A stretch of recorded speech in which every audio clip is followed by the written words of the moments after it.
Welcome to the Slop Temple. We pray this video helps. In this video, I will show how to make Ube muffins. First, preheat your oven to 375 degrees Fahrenheit and line a 12-cup muffin tin. Gather your dry ingredients, 1 1/2 cups of all-purpose flour, 2 teaspoons of baking powder, and a pinch of salt.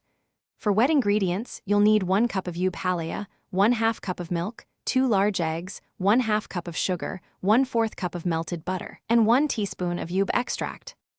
Now let's combine our ingredients. In a large bowl, whisk together the flour, baking powder, and a pinch of salt. In a separate bowl, thoroughly mix the Ube Halaya, milk, eggs, granulated sugar, and melted butter. Don't forget to add 1 teaspoon of Ube extract to the wet ingredients for that signature flavor and color.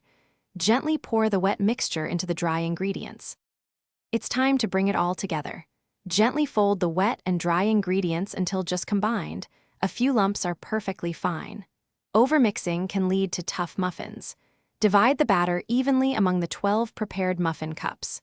Bake for approximately 18 to 22 minutes, or until a toothpick inserted into the center comes out clean. Let them cool slightly before enjoying. For the best Ube muffins, remember these key tips. First, avoid overmixing the batter at all costs. This keeps your muffins light and tender. Using room temperature wet ingredients helps create a smoother, more uniform batter. Fill your muffin liners about 2/3 full to achieve those beautiful, domed tops. Once cooled, store them in an airtight container to maintain freshness for up to 3 days.